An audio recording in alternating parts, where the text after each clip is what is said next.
Hello students, I am doctor Raju Sharma. आज हम अध्ययन करेंगे अंध महासागर की धाराओं का। इसके लिए हम सुविधा की दृष्टि से अंध महासागर की धाराओं को दो भागों में बांटते हैं। उत्तरी अंध महासागर की धाराएं और दक्षिणी अंध महासागर की धाराएं।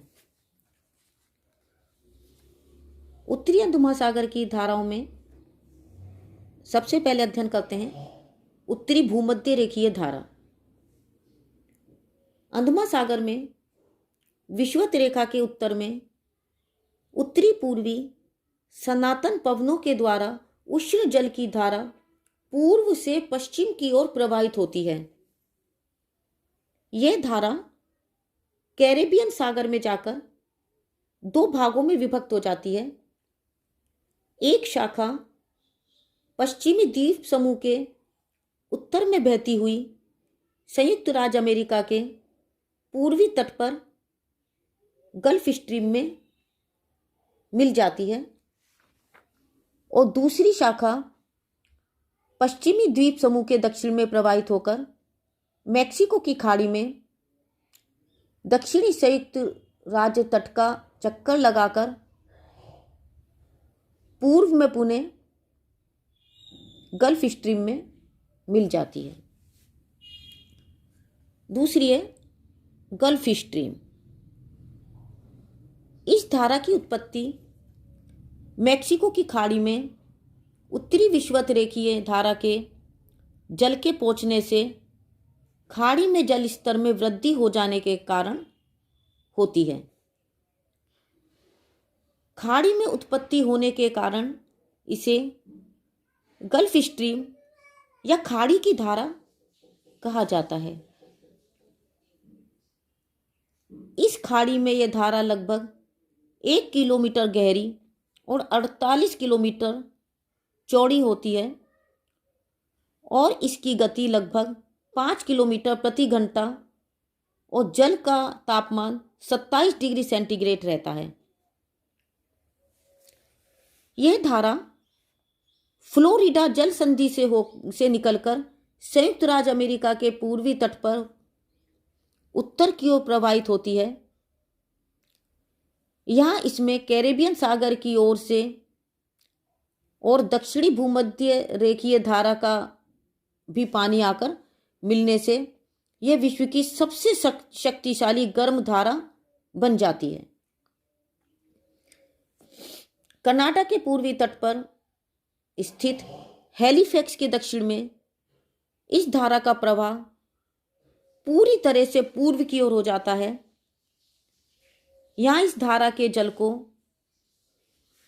पछुआ पवनें पूर्व की ओर प्रवाहित करने में सहायता करती हैं। पूर्व की ओर बहते हुए 45 डिग्री पश्चिमी देशांतर के निकट इसकी चौड़ाई बहुत अधिक हो जाती है, जिससे इस धारा का जल काफ़ी अधिक चौड़ाई में फैल जाता है। इस कारण इस धारा को उत्तरी अटलांटिक प्रवाह यानी कि नॉर्थ अटलांटिक ड्रिफ्ट कहा जाता है। यही प्रवाह उत्तरी पश्चिमी यूरोप के समुद्री तट पर प्रवाहित होता हुआ नॉर्वे के तट पर पहुंचकर इसकी उत्तरी शाखा में विलीन हो जाता है। दक्षिणी शाखा दक्षिण की ओर मुड़कर ठंडी धारा कहलाती है। नेक्स्ट है कनारी धारा।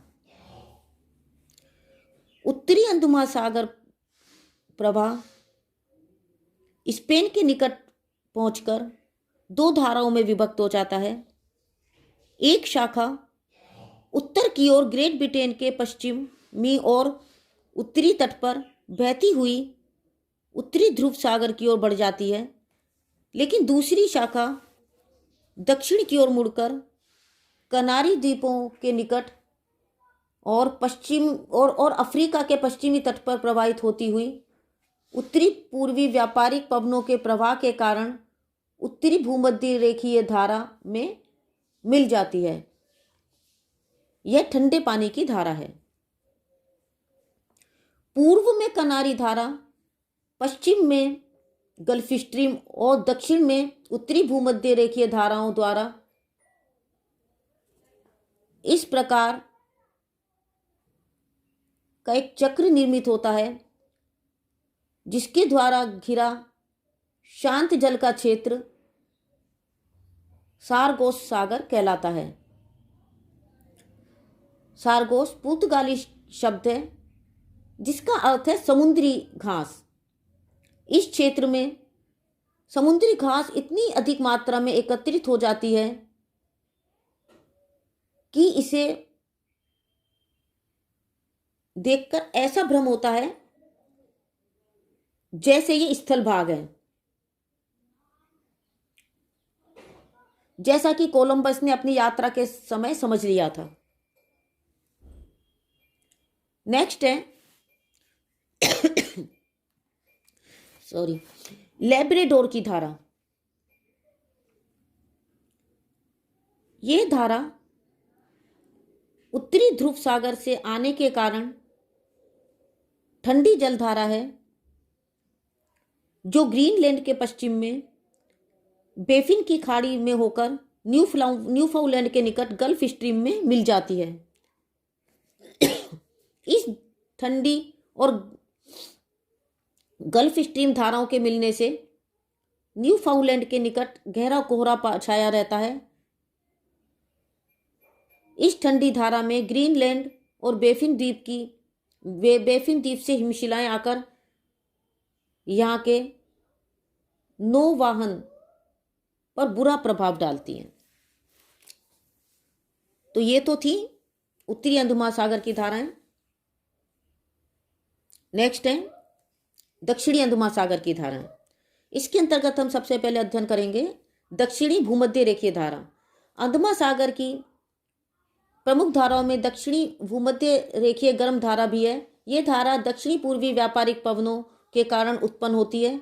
इस धारा की दिशा पूर्व से पश्चिम की ओर रहती है। इसका वेग तीव्र है। यह केप सान रॉक अंतरिक्ष पर दो भागों में बंट जाती है। दक्षिणवर्ती धारा ब्राजील की गर्म धारा कहलाती है। नेक्स्ट है प्रतिविषुवत रेखीय धारा। उत्तरी और दक्षिणी भूमध्य रेखीय धाराएं जब संयुक्त राज्य और दक्षिणी अमेरिका के पूर्वी तटों पर टकराती हैं तो इन धाराओं का कुछ जल पुनः विषुवत रेखा के शांत खंड में पूर्व की ओर अफ्रीका के गिनी तट की ओर प्रवाहित होता है। इसलिए इसे विपरीत विषुवत रेखीय धारा कहते हैं। यह जल संतुलन का भी काम करता है। नेक्स्ट है ब्राजील की गर्म धारा। दक्षिणी भूमध्य रेखीय धारा दक्षिणी अमेरिका के पूर्वी तट पर सान रोक अंतरिक्ष से टकराकर दो भागों में विभाजित हो जाती है। एक शाखा तट के सारे उत्तर की ओर चली जाती है और दूसरी ब्राजील के तट के सारे दक्षिण की ओर प्रवाहित होती है। ये दक्षिण की ओर प्रवाहित होने वाली गर्म जल की धारा ही ब्राजील की धारा कहलाती है।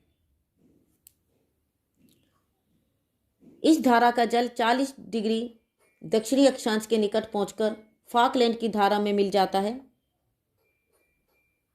यह प्रवाह के रूप में पश्चिम से पूर्व दिशा की ओर बहने लगता है। नेक्स्ट है फॉकलैंड की धारा। अंटार्कटिका महासागर में पश्चिम से पूर्व की ओर चलने वाली ठंडी धारा है। यह धारा दक्षिणी अमेरिका के दक्षिणी छोर से टकराने पर इसकी जो एक शाखा है फॉकलैंड के पूर्व में दक्षिणी अमेरिका के अर्जेंटीना के तट के सहारे उत्तर की ओर प्रवाहित होती है। इस धारा को फॉकलैंड की धारा कहा जाता है। यह धारा 30 डिग्री दक्षिणी अक्षांश तक पाई जाती है। नेक्स्ट है बेंगुएला धारा। दक्षिणी ध्रुववृत्तीय धारा का कुछ जल पृथ्वी की दैनिक गति के कारण थोड़ा सा उत्तर की ओर मुड़ जाता है। यह जलधारा दक्षिणी अफ्रीका के पश्चिमी तट से टकराकर अफ्रीका के पश्चिमी तट के सारे उत्तर की ओर प्रवाहित होती है। इस धारा को बेंगुएला की ठंडी धारा कहते हैं। नेक्स्ट है अंटार्कटिका प्रवाह। यह प्रवाह दक्षिणी ध्रुव सागर में पछुआ हवाओं के कारण पश्चिम से पूर्व की ओर चलता है। इसे पछुआ पवन प्रवाह भी कहा जाता है। यह ठंडा प्रवाह है और जहाँ स्थल खंड के अभाव में